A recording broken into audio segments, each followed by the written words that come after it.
Shalom, shalom, Most High in Christ.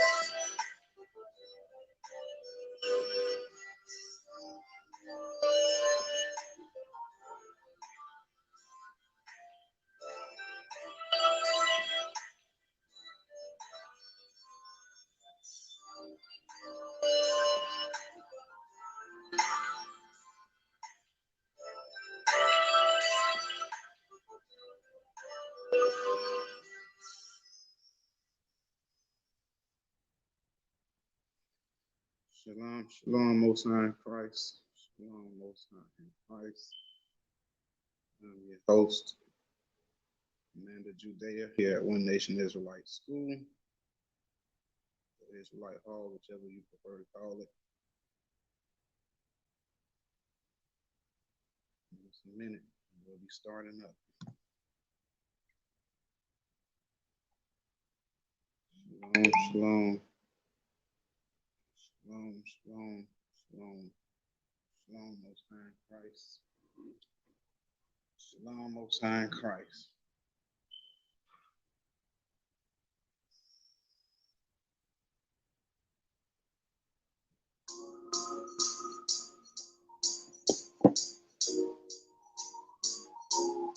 Shalom, shalom.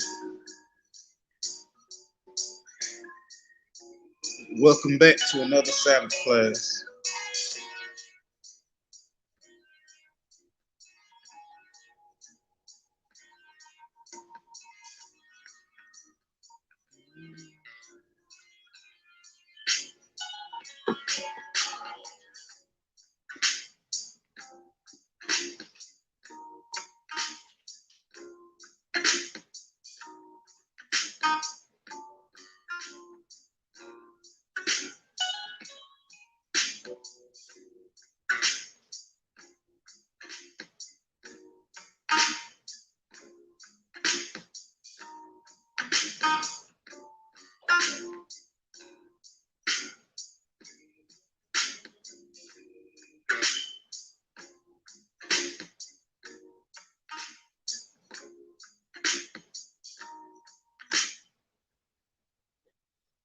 Shalom, shalom.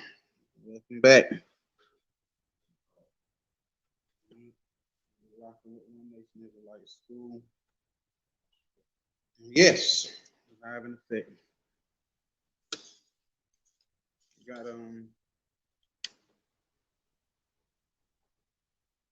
topic we're gonna go into. Today's class is suffering. Damn it, you gotta suffer it. So, I pray that all is well. that we better take some from this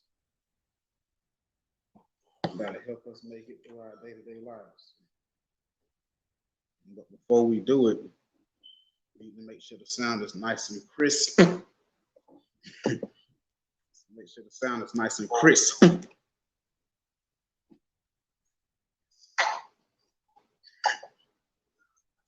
is nice and crisp. All right.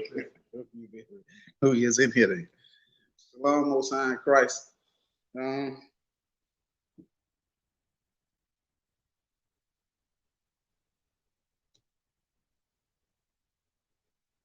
Those who understand what we're doing or what we're going through, we're coming to this truth. And a totally different lifestyle begins. You ain't knew pain until you came here. You didn't find out exactly how strong or how weak you were until you came here. Because this truth is going to force you to do. If you live in for Christ, you're going to be forced to do something. And it's called suffer. You're going to be forced to suffer it. Just as he did for us. But when we come in and we think all of a sudden that we serve the Most High, everything that we do, you selfish. We have the selfish nature. Bro, we come in and we say we love you and thank you and praise and all of that, and everything is just sweet. But there's no suffering. Why am I touching this? Because you're still here, you're suffering. But what is that to say for those who ain't? Those who ain't, they chose not to suffer.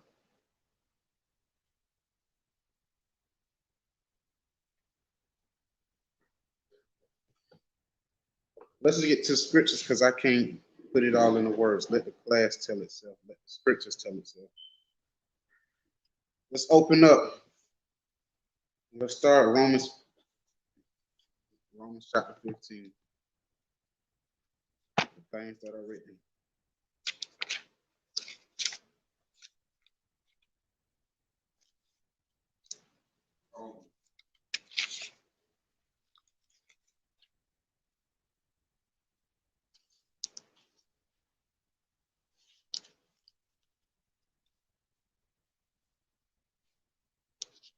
Romans chapter 15 to verse 4. Romans chapter 15 to verse 4. For whatsoever things were written aforetime were written for our learning, that we through patience and comfort of the scriptures might have hope. That we through patience and comfort of the scriptures might have hope. Hope that you can make it into the kingdom. Hope that you can endure the times and the things that's said to come. So it was written for a reason. We get the heads up on what's coming. And what's said to come is many troubled times of perils, afflictions, persecutions, and many tribulations. Things that are written for us, written for our learnings, written for our comfort, that we may have hope. So within that, knowing what's coming, you better be ready to suffer. You better be ready to suffer it. Whatever comes to you, damn it, you suffer it. We ain't like the people in the world who, when it comes, we can run to evil, we can run to sin, and all those type of things to help us cope with. No, you suffer it. Romans 12 and 1. Romans chapter 12 and verse 1. Romans chapter 12 and verse 1. I beseech ye therefore, brethren, by the mercies of God, that you present your bodies a living sacrifice. That you present your bodies a living sacrifice. You know, when you sacrifice something, you kill it. When they slit the throat of the goat, it doesn't die instantly, it suffers it. What am I explaining? It's pain involved with it. When you come in and you making yourself an acceptable sacrifice to the Most High, there is pain involved in it. And you must suffer it. Pain that most won't endure. So what they do? They depart. Read it again. I beseech you, therefore, brethren, by the mercies of God, that you present your bodies a living sacrifice, holy, acceptable unto God, which is your reasonable service. Which is the least you can do, because somebody did it for you. You must suffer it. To make yourself a sacrifice, meaning there is pain involved that most will not endure. But you're making yourself a sacrifice, holy and acceptable. It better be acceptable, because the Lord said what? Go to Romans 8 and 36. Romans chapter 8 and verse 36. Romans chapter 8 and verse 36. As it is written, for thy sake we are killed all the day long. For whose sake? For Christ's sake. For the Most High's sake. For righteousness' sake. We are what? For thy sake we are killed all the day long. We are accounted as sheep for the slaughter. We are counted as sheep for the slaughter. Many will not present themselves a holy sacrifice, acceptable for the Lord, which is terrible, because the Lord already said here that we are accounted sheep worthy of slaughter. Meaning you are going to go through the sacrifices. You must suffer it. So if that's the case, then 35. Verse 35. Who shall separate us from the Lord love of Christ? What shall separate you? The fact that you got to be a sacrifice? The fact that you got to suffer it? Shall tribulation? Shall it be tribulations? Oh my God, it's hard now. Or distress? Shall it be distress? Go ahead. Or persecution? Will it be persecution? Or famine? Will it be hunger? Or nakedness? Will it be nakedness?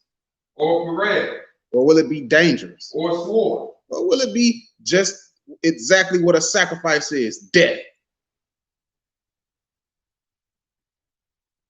Go ahead. As it is written, for thy sake we are killed all the day long. So what shall it be that will separate you from suffering it?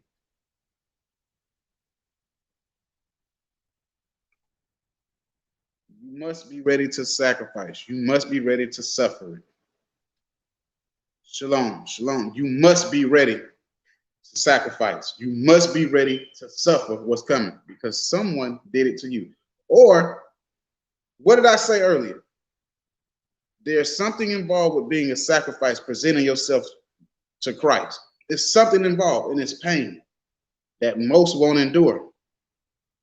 That's why you see them departing. Get Matthew 12 and 36, because Christ gave us the warning that that would happen.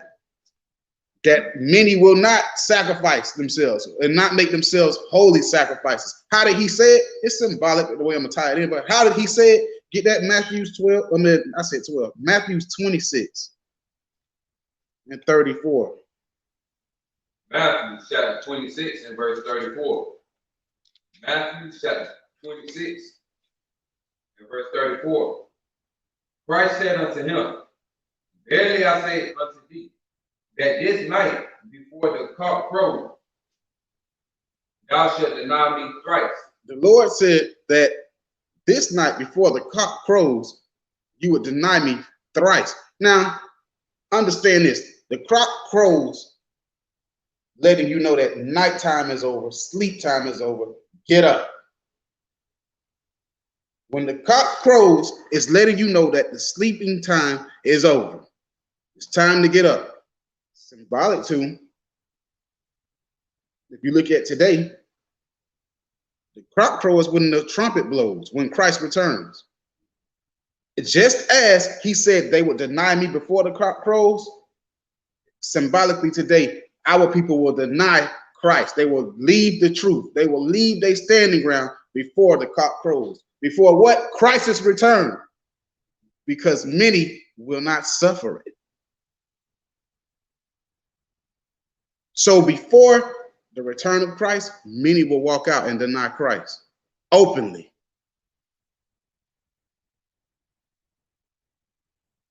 Don't be the person that denied him thrice before the cock even crows.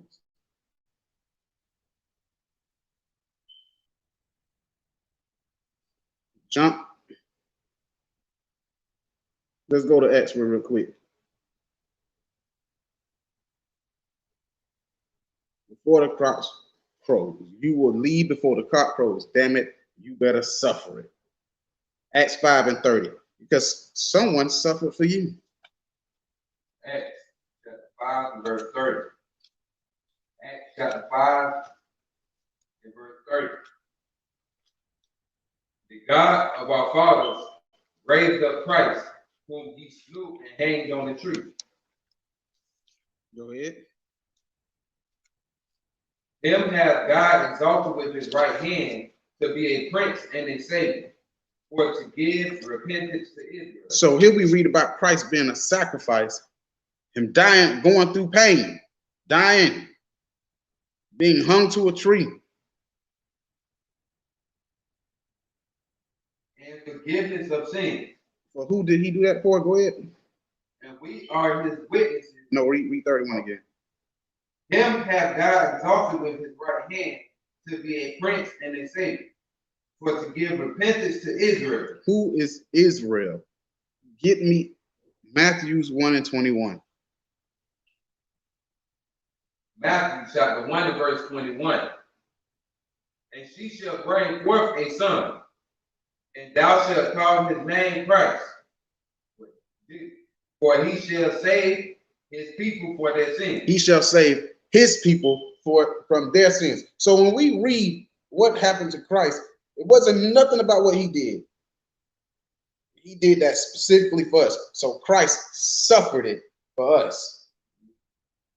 Likewise is why you today must what? Suffer it for him. Get Philippians 1:29.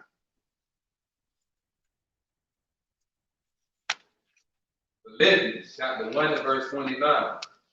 Philippians chapter 1 and verse 29. For unto you is given in the behalf of Christ, not only to believe on him, but also to suffer for his sake. So also what? Suffer for his sake. The hellfire that we must walk through, the tribulations that we must eat and go through, it's all for his sake. You must suffer it. But him, it was already said it was going to come.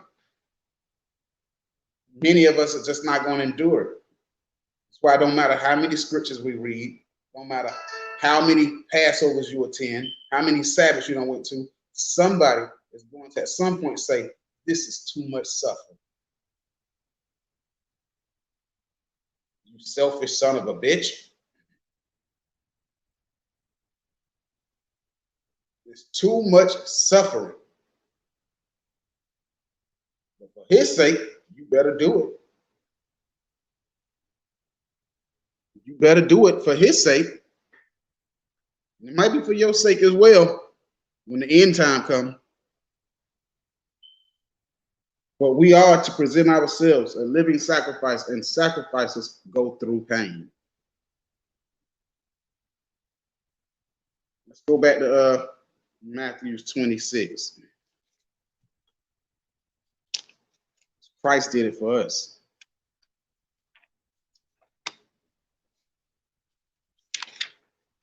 Matthew 26, we're going to pick it up at 36.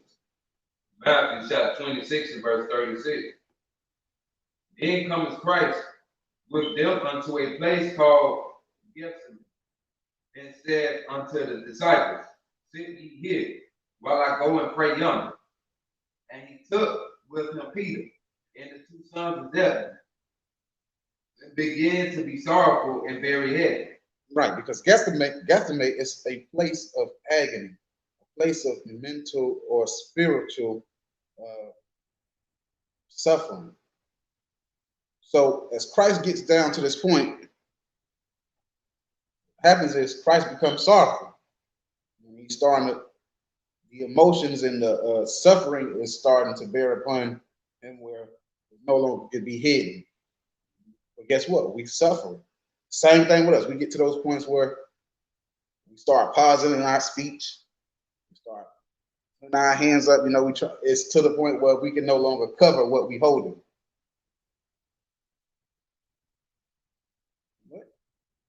What the evil, what the sinner, what the wicked man gonna do? Those who no longer want to suffer it, no longer can be sacrificed, no longer want to make themselves an acceptable sacrifice. We run to all types of manners of evil and wickedness to cope with it. Versus those who are going to be acceptable sacrifices, you suffer it. You got nothing but patience. You got nothing but tears roll, they roll. But at the end, you still in the fight. Versus those who say, well, to hell with it. I'm going back to the world. I'm going to find my coping in many blunts as I can smoke. I'm going to find my coping in drinking till there's no bottles left. I'm going to find my coping in another man or woman's bed.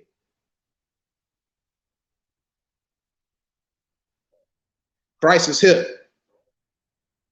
And everything that he was bearing is starting to come out now. He can no longer hold in with it. But he still yet suffered it. Read on. Then said he unto them, my soul exceeding sorrow, even unto death. Tarry ye here and watch with me. Wait here and watch with me. Go ahead. And he went a little further and fell on his face and prayed, saying, O my Father, if it be possible, let this cup pass from me. He's crying. He's saying, if it be possible, take this cup from me. Let this pass me. Nevertheless, not as I will. But not as I will, because guess what? As we go through it, you're going to have some times where it would just be better. You would feel it would just be better if I wasn't involved with this. It would be better if I could just go get me, if I could just go and indulge in my old sins. Go ahead. But as thou wilt. But it ain't about our will. It's about his will. Why? Because for his name, you suffer it. For his sake, you suffer it. For righteousness' sake, you suffer it. Because in the end, you want to be what? A holy and acceptable sacrifice.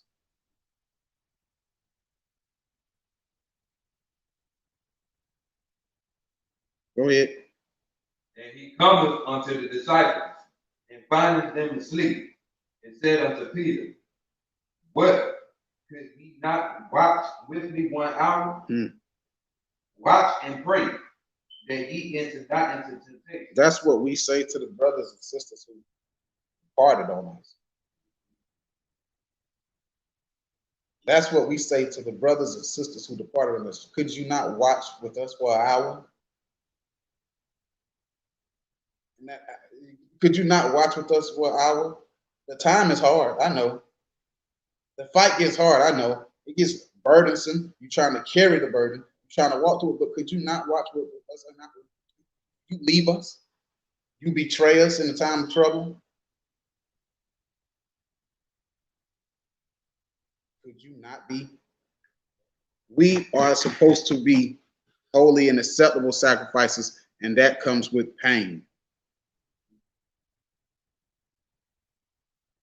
Go ahead. Watch and pray that ye enter not into temptation. Watch and pray that ye enter not into temptation. Go ahead. The spirit indeed is willing, but the flesh is weak. It went away again the second time and prayed, saying, O my Father, if this cup may not pass away from me, except I drink it, thy will be done. Same thing today. This cup ain't gonna pass from you. The trials, the tribulations, the troubled times, and the suffering is not gonna pass from you. It may ease for a season, but we must suffer it as Christ himself did. Jump over to Jump to 27, chapter 27, verse 45. Chapter 27 and verse 45. Christ said, let it pass from me, but if it be thy will, yet I must suffer it. Now, from the 6th hour, there was darkness over all the land unto the 9th hour. And about the 9th hour, Christ cried with a loud voice, saying, Eli, Eli, Eli, lama sabachthani. That is to say, my God, why hast thou forsaken me? Christ cried out. That cry that we reading about is pain. He's crying out in pain. Because what is Christ doing now? He's suffering it. He's riding it. It's been long. It feels like it's been, why haven't I died yet? In other words. And what am I trying to show you? That in this, you're going to have to endure some things. And at some things, and at some point in time, when you're enduring, you're going to feel like it would just be better if I were dead. It says, that cry out is in pain. Why am I not dead yet? Why? Because he suffered it. He had to, you know how much he had to suffer before he finally was able to yield up the ghost? So when he screams that out, it's a scream, it's in pain. Why am I not dead yet? Same shit you'll have to endure. Where at some point you'll think, damn, death has got to be better than this. Death has got to be better than this. But if you're still alive, guess what? You wipe your tears, you put your girdles on, you gird up, and you suffer it. And you continue to go through it, and you continue to suffer it.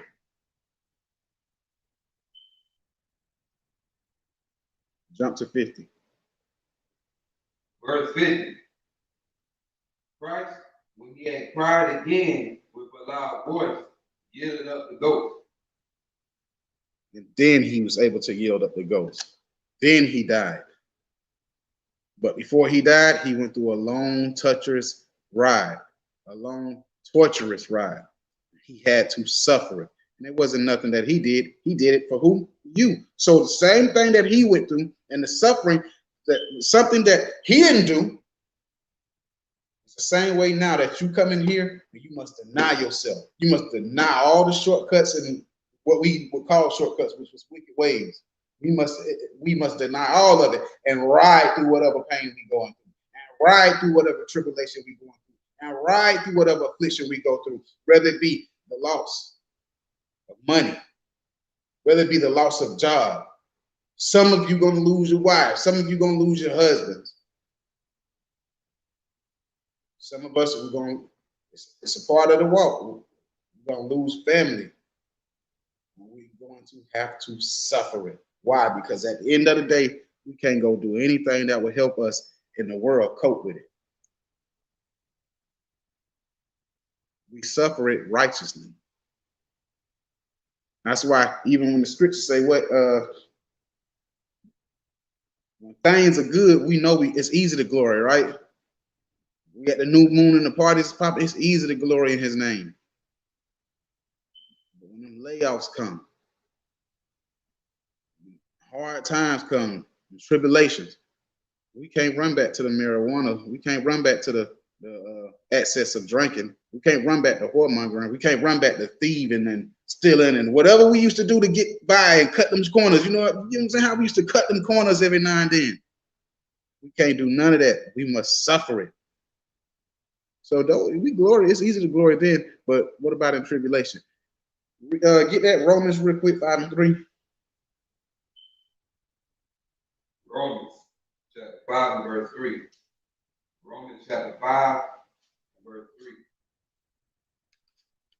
3. And not only so, but we glory in tribulations also. We do what? We glory in tribulation also. We gotta glory in tribulations also. Why?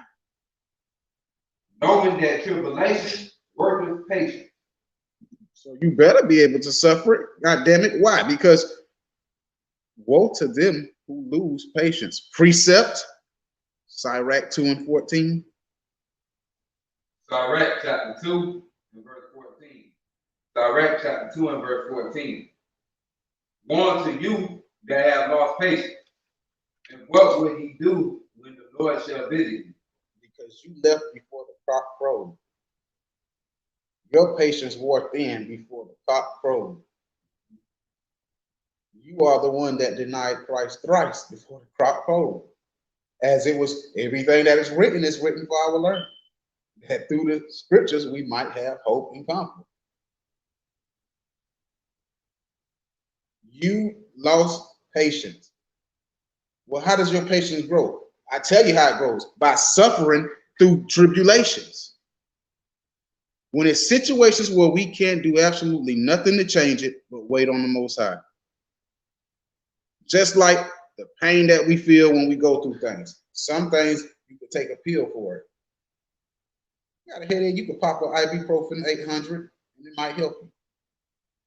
And then there's some pains that ain't a pill can help you for. Some pains you got to literally sit that storm out. The reminiscence of memories of what we used to do, how we, all of those pains. Until we get to a point where it's easier to have those thoughts and they don't break us completely down, but it still hurts. Even when we get to the point where trials and tribulations, it's going to be some trials and some tribulations you can't personally fix. You can only pray and wait. But in the midst of it, you better suffer it and suffer it righteously. So that way, when it's all said and done, you be counted a worthy sacrifice, because there's nothing worse than being you sacrifice. You was a sacrifice, but it ain't worthy. Cain brought forth unworthy sacrifices, and the Lord denied it. To hell is it to go through all this pain and all this tribulation and then have nothing to look forward to. When you can go through it righteously and you can suffer it, and at least in the end, you look forward to a kingdom. 2 Ezra 7.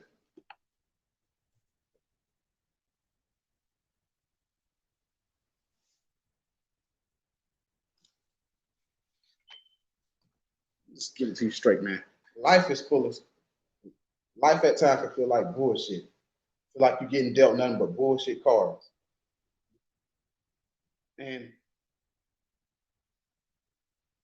the fact of the matter is, it hurts.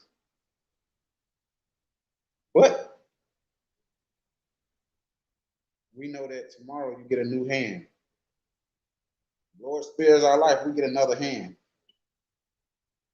Them cards may be dealt better. But we got to suffer. We got to go through it. We got to go through the pain. We got to go through the hard times. We got to make it through the tribulations. And guess what? Stand and wait with me for an hour. Don't leave me on the island by myself. Don't leave me here by myself, because we doing this. We're supposed to be doing this together. You wait and watch with me for an hour. Make it through the troubled times. Make it through the tribulation. Or will you leave before the cock crows and look forward to nothing but more destruction? Suffer it worthily. 2 Ezra chapter 7.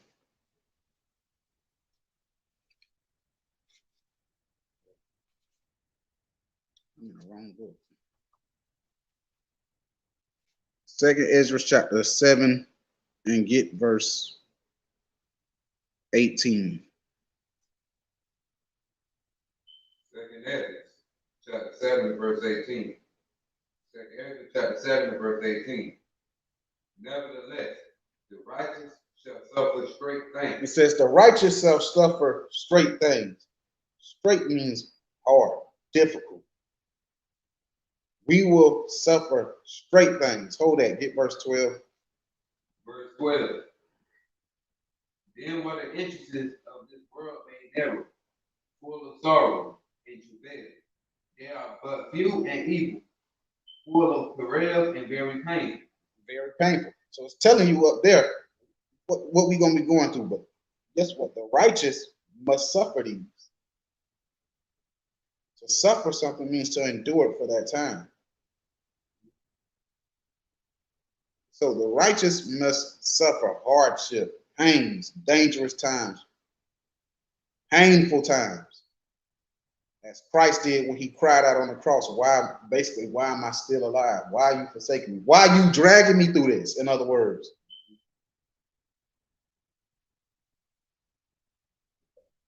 But we must suffer it. So it says, what again, verse 12? Then were the entrances of this world made narrow. The entrances of this world made narrow. The world that's talking about is the world that's to come, the kingdom. For us to get into the kingdom, it's a narrow entrance. And going through it, it gets tight. Start hitting the wall. You got to change the way you're walking through. You ever had to turn sideways to get between a tight space? It says it gets hard. It gets dangerous. Tribulation start coming. It becomes sorrowful. Sorrowful is what we just read Christ was going through. Full of tears. You're going to have a lot of that on this walk. Go ahead. Full of sorrow and travail. They are but few and evil, full of perils and very painful. And very painful. Notice it didn't say it's just going to be painful. It said it's very painful. Like being a sacrifice. Being a sacrifice is very painful. Back to 18. Verse 18. Nevertheless, the righteous shall suffer straight things. Shall suffer difficult things. Go ahead. And hope for why. And hope for what? Why. Okay. So we can hope for why. The why thing is when you finally get through the gates. That's all the good things. See, right now, when we look at the world, they following wide things. You know what I'm saying? And wide things to the flesh seem to be what? Fun, glorious. Things that make us happy. The things that we want to do. It's easy to follow a trend. That's why I always say, don't be a bitch. That's like, don't be a bitch. Meaning what? I'm just going to go ahead and take the easy route. To hell with going through the straight things. To hell with going through the pain, the suffering, and when it comes to that, that means the denying of myself, denying my flesh, all that. To hell with doing that. I'm going to go take the easy route. I'm going to go out here and become Twerk Queen 3000. I'm going to go on out here and become an icon for goddamn Playboy magazines. You're going to go out there and just say, to hell with, don't be that person that says, you know what, I'm done with the suffering. I'm going to go and take whatever wicked route that it takes to cope with whatever I'm going through. Now, read 18 again. I'm sorry. It's like you. Verse 18. Nevertheless, the righteous shall suffer straight things. So we're going to suffer straight things, difficult things. Go ahead. And hope for why. But we can hope for the kingdom.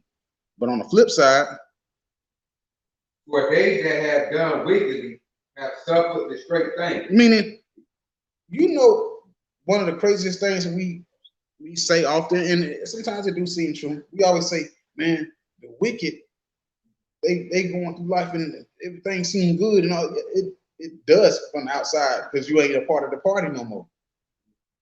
But what we forget is the wicked have hell on earth too. We hear about them getting robbed all the time. We hear about them getting put to death.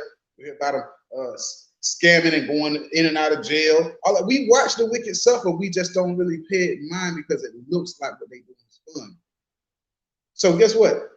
They still under the same impression. So it says the wicked, they suffer straight things too. They suffer in difficult things, but here's the flip side. We suffer the straight things and we look for something to come. We can hope for the kingdom now. They suffer straight things and have what? For they have done wickedly, have suffered the straight things, and yet shall not see the wild. But they have no kingdom to look forward to.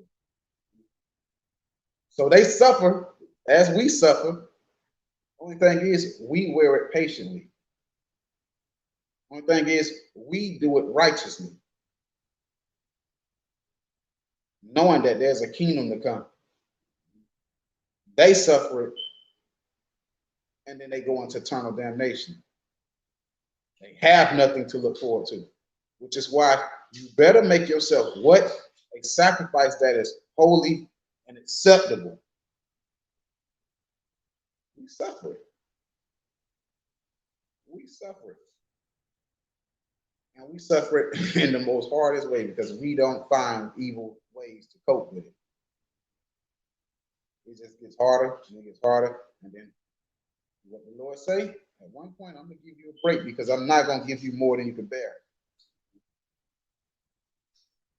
Hydrate yourself. It's like you've been working all day. All right, man, go take your break. Sit down, hydrate. Get you something to eat. Drink you something, rejuvenate. But the shift ain't over. We're going through, all of us, we have our seasons. It gets hard. We give you your joy. Okay, rejuvenate, get ready. You know what I'm saying? Get ready, get yourself prepared because the Bible says what? That if we come to serve Christ, prepare ourselves for temptation and be ready to what? Constantly endure. It's just a season right now. And the season may be heavy, but you'll get a break if you stay faithful. We suffer it. We suffer it for his sake. The wicked have nothing to look forward to. Jump up to 14. Verse 14. If then they that live labor not to enter these straight and vain things. Meaning you chose. Read it all to you. I'm sorry. If then they that live labor not to enter these straight and vain things, they can never receive those that are laid up for them. They will never receive those things that are laid up for them. You chose the route of the world. You chose, I'm not going to go through this. I'm not going to labor. Some of you came up in here and you labored for a season or two. And the storm got hard. Tribulations came in. And guess what? It was a part of the road where the Lord built that, okay, this, and this, and this is all going to have to hit you at this time. But you can make it through it because I built you for it. You can make it through it. This, and this is going to hit you right at this particular time. Now, what will ye do? You know what a lot of us said? Fuck this shit, man. I'm gonna shoot this too hard, man. I'm gonna what to the world. God loved me while he let me go through this. That's what happened.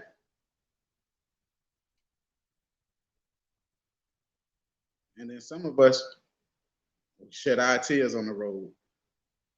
But we kept picking up and kept going. Some of us, we fell down. We looked at our knee, saw the skink marks on it. And we held that knee for a minute. We sat there in that place holding that knee because it was hurting. And we eventually got up and limped and kept going. All of that is symbolic talk to say, at some point, a lot of things hit you at once. It's going to. Some things seem like it kept happening back to back. Damn, this just happened, and now we turn around and now this doesn't happen. Now this happened, and it's all just, it feels like it's all just piling up. But your back ain't broke yet. You keep going, you keep walking. Some of us, we're in a situation where, man, look, we on crutches. We can't walk by ourselves no more. The crutches is the brothers and the sisters that's still in here, that's still fighting. And they helping you from basically drying out and dying in this one spot. Because at this point, it's so much on the plate, you need some people to help carry some of this burden. That's what Christ said, you can't watch with me for an hour. That's what some of us, we in that point where, guess what? We need you to watch with us for an hour. And some of us in a place where it's just the time that you're going to have to bear this. But while you bearing it, you better bear it righteously. You better suffer righteously.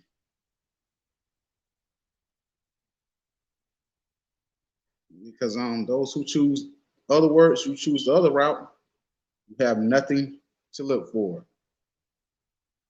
You have nothing to look for. So go out. You've chosen the road. You've chosen your road, and you said your road is you're gonna go out and be the best devil you could be in the time that you got.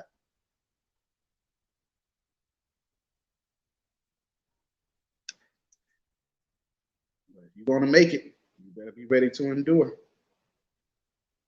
And you better be ready to suffer for his name's sake. Get Philippians 1:29 again.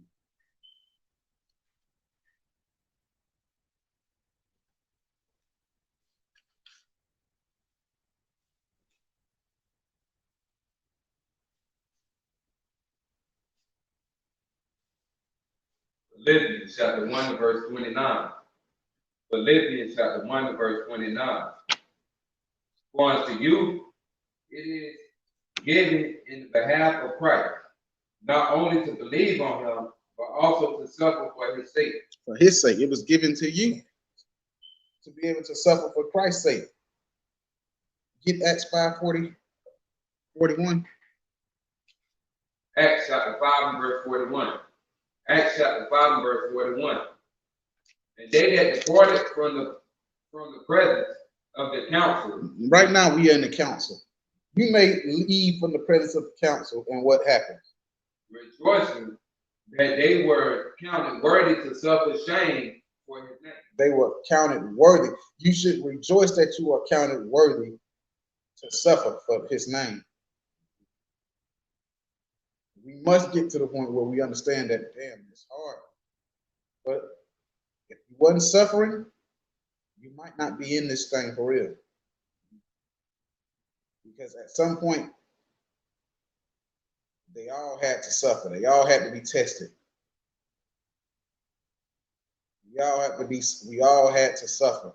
All the prophets had to suffer. They that will live in Christ shall suffer. The question is, how will you suffer? What will you do in the season when it's time to suffer?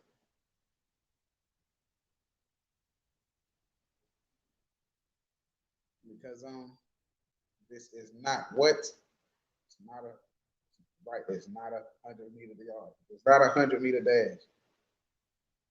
This is a marathon, and many people join that marathon. You know how many people go out there to do a marathon? You can see it on TV. So many people go out there, and not too many actually finish it. Same thing with this truth.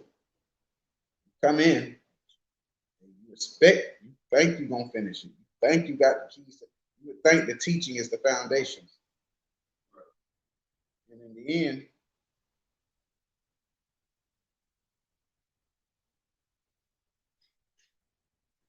end, many fail, many quit, many leave before what? The cock crows.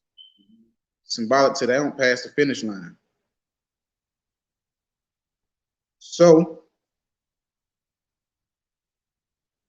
Acts 5:41 again. Acts chapter 5 verse 41. And they departed from the presence of the council, rejoicing that they were counted worthy to suffer shame for his name. They were counted worthy to suffer shame for his name. So now this whole purpose of this class is for us to understand that we're gonna suffer, but guess what? We better make ourselves worthy sacrifices in the midst of it. Because and hopefully it give you strength. That's what we're trying to do. Get Acts 14. Acts 14 and verse 22. Acts chapter 14 verse 22. Acts chapter 14 verse 22. Confirming the souls of the disciples. Meaning we strengthening the souls of the disciples.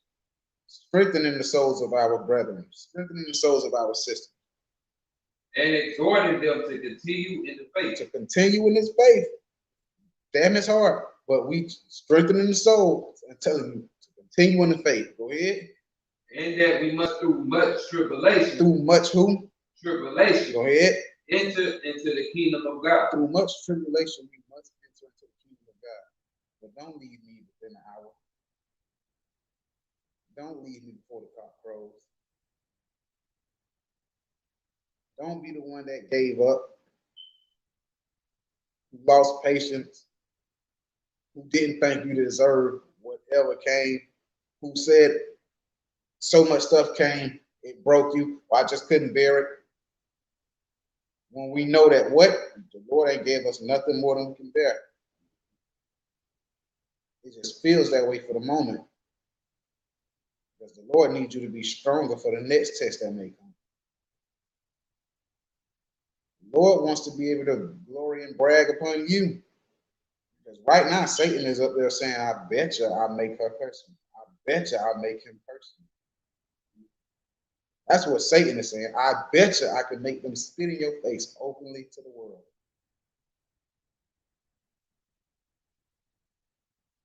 Sadly, a lot of our brothers and sisters did it. What says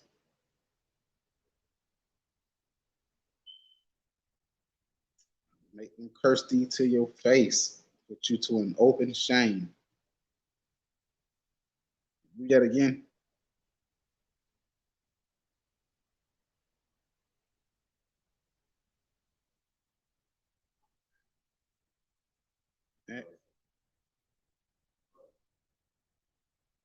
Acts chapter 14, verse 22. Confirming the souls of the disciples and exhorting them to continue in the faith, and that we must through much tribulation enter into the kingdom of God. And through much tribulation, we must enter into the kingdom of the Most High. So, understand that means it's going to come with a lot of tests. It's going to come with a lot of tribulation. It's going to come with a lot of persecution. It's going to come with a lot, man. It comes with a lot. What did the Lord tell us? If He put it on your plate, you were made to build it. You were made to eat it. Sometimes it just comes at times, man. It's like, shit. I needed this test 2 years from now. That's how I feel. I needed this test 3 years from now. Lord said, I need you ready now. I need you ready now. Why? Because it's somebody you finna have to be the strength for. Meet Corinthians 10 and 13. I know, I felt that thing. I said, man, I needed this test. I need a little bit more time before this one came. I need some more time for it. No, but what did he tell Paul when Paul came to him? He said, man, my grace is sufficient. 1 Corinthians chapter 10 and verse 13. 1 Corinthians chapter 10 and verse 13. There have no temptation taken you, but such as is coming to men. Because all men who serve Christ said what they must go through. Perils, dangerous times, painful, very sorrowful. So it's nothing new. It's just your season. It's just the time that the Lord said, at this point in time, if you're not strong enough, I'm going to make you strong enough. Because I'm going to need you somewhere else. Go ahead. But God is faithful, who will not suffer you to be tempted above that ye are able. You will not be tempted above that ye are able. That's how you know that, yeah, you are ready for it. You're strong enough for it. You were built. At this point in time, He knew you were strong enough, or at this point in time, He was going to make you strong enough for it. But will with the temptation also make their way to escape? He will also make a way to escape. Come on. That ye may be able to bear it. And how do we know that we'll be able to escape it? Through Christ. Because through Christ we do all things. Christ is our strength. And Christ also put us amongst brethren and sisters to help us bear in those times.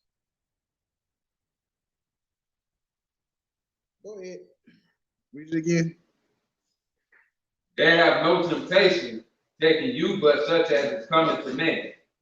But God is faithful, who will not suffer you to be tempted above that you are able, but will with the temptation also make a way to escape, that ye may be able to bear it.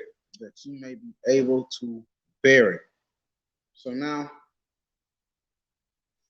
take it to what we always read, Sirach chapter 2.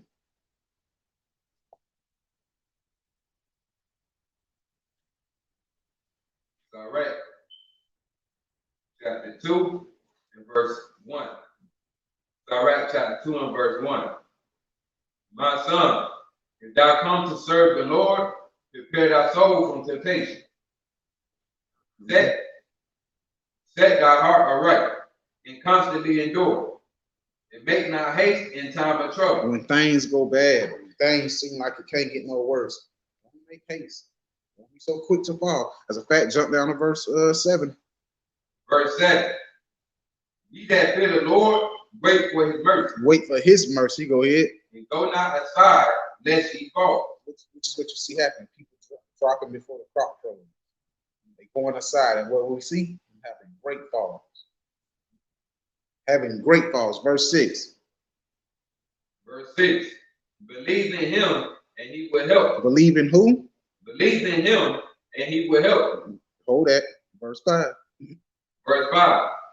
For gold is tried in the fire, and acceptable man in the furnace of adversity. And that's why you must suffer it. Because it is the furnace of adversity that we stand in. So ye must suffer it. But you can't just go through it in the old fashioned type of way. The way that you go through it at the end, let's go back to Romans 12 and 1. Romans 12 and 1. You can't just go through it in the old willy-nilly type of way. Some of you say I'm still in this thing, and meanwhile you went out there and acted a plum ass. You you done made the Lord all types of goddamn shame. And the world watched you do it. Without shame. Watch this. Romans chapter 12 and verse 1. I beseech you, therefore, brethren, by the mercies of God, that ye present your bodies a living sacrifice. That sacrifice gotta be something worthy.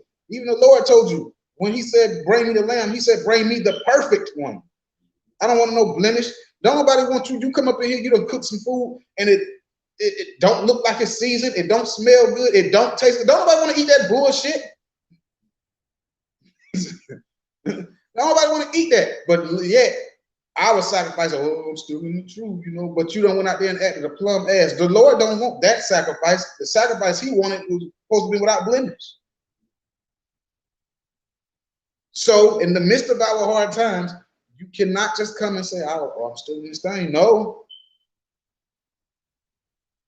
You're deceiving yourselves. When it comes to being a sacrifice, when it comes to suffering it, you better suffer it the right way. And the way that you suffer it, at the end of it, when it's all counted, it better be accounted as what? Holy and acceptable. Read it again, bro. I beseech you, therefore, brethren, by the mercies of God, that you present your bodies a living sacrifice, holy, acceptable unto God. Holy and acceptable unto the Most High God. That's the way that sacrifice better come. Because in other words, you know what happens when we say that they leave before the damn cock crowed, they deny them before the cock crowed? What happened was verse 2. Verse 2. And be not conformed to this world. But what did they do?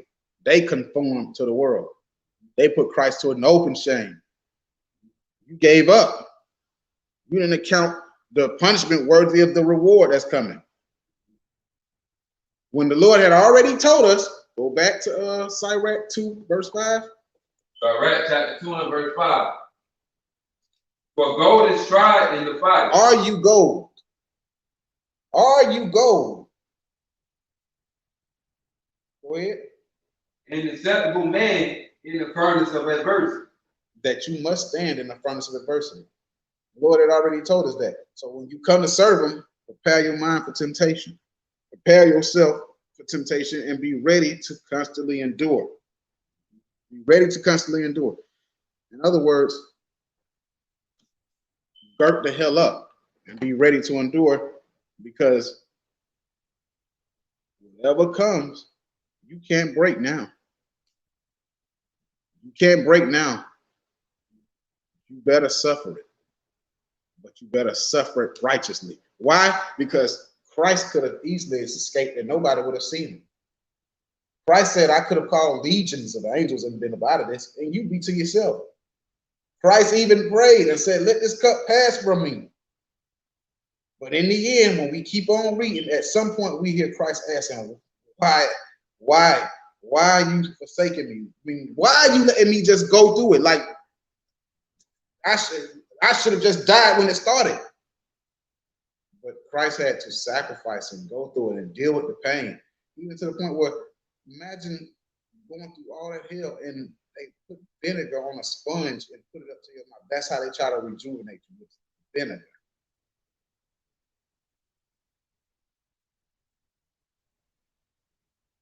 Embalming fluid.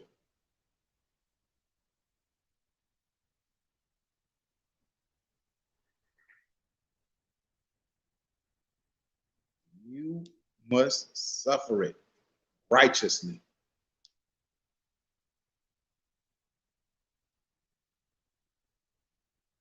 So with that, let's go back to Romans 12 again. I know I keep hitting it, but Romans chapter 12 and verse 1. I beseech you, therefore, brethren, by the mercies of God, that you present your bodies a living sacrifice, holy, acceptable unto God, which is your reasonable service. which is your reasonable service. That's the least you can do. Suffer for Christ's sake. Present yourself a living sacrifice. But that sacrifice, it got to be holy and it got to be acceptable. And the only way you're going to do that is if you realize that whatever comes, I must suffer it. I pray they took something from this. We're going to go ahead and get up out of here once again. Commander Judea at One Nation Israelite School. And let the body say amen. Most high in Christ. Shalom, shalom, Most High in Christ. Happy Sabbath. Y'all got about another 20 minutes. You got about another 20 minutes for it. Dawn down upon you and get out of here. But hey, through all things, you must suffer. To the one person I did ask a question, I'm supposed to deal with it, but I didn't want to. For this particular question, I kind of didn't want to go into scriptures with it. I just wanted to make sense of it, which was what do you do if you feel like you've fallen out of love with your spouse? And for the most part, I was saying you're not falling out of love, you're just distracted. You're paying attention to the Joneses, you're watching everybody else's situation. I would say cut the damn TVs off, cut the radios off, stop paying attention to everybody else's relationships, because 9 times out of 10, that's what happens when we start comparing our relationships to others. Start saying, oh, they doing this, or they doing that. The TV say I should be living like this, I should be living like, you just distracted. Scriptures tell us, or you know, one of the old sayings, family that prays together stays together. You got to get back into y'all world. That means you have to cut everything else that you've been paying attention to, all things that's making you look at your relationship from the light that you're looking at it in. You have to cut all those things off and get back to you and your spouse just studying together. You and your spouse doing things together. Y'all stop talking about heavy topics and talk about lighthearted things for a moment. And Lord's will, I pray that it ain't dwindled down into your love life, because you might have to do a whole lot more loving. But it's going to start with any and everything that you compare and you see and you think that's your relationship. That's not your relationship. The foundations of your relationship is between you and your spouse. So you're not falling out of love, you're just distracted. And I pray that I made that as simple as possible. So,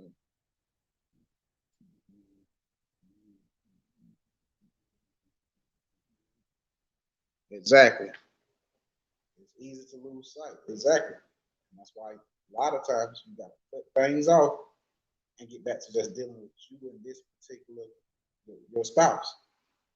Your relationship is your relationship. And it can't be based off of what you've seen going around. It can't be based off of what you heard. Y'all fell in love in your own way. So get back to your own way. All we do is argue. We always argue. Maybe the topics that you're talking about. So I said, get off of those deep topics for a minute until y'all build back up to the strength and the relationship that you once were, and talk about lighthearted things.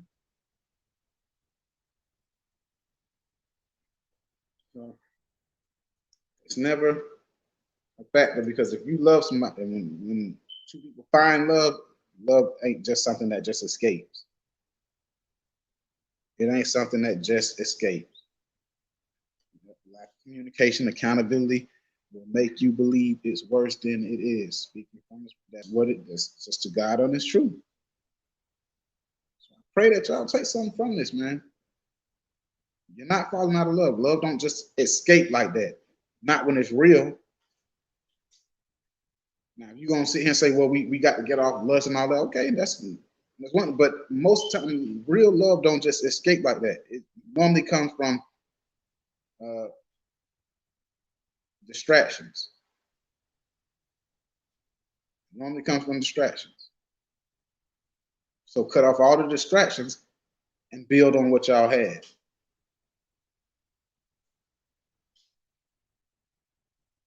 Say that it don't have its ups and downs, because it does. It does.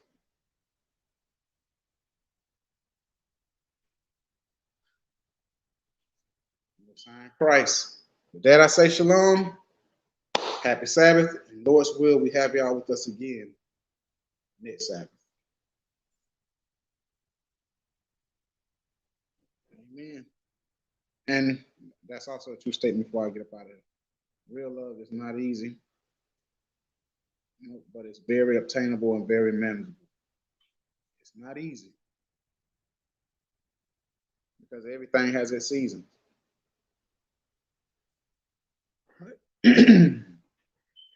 Pray y'all took something from today's class. Pray we have y'all with us next week. That we want to say shalom, Most High, in Christ. Shalom, Most High, in Christ.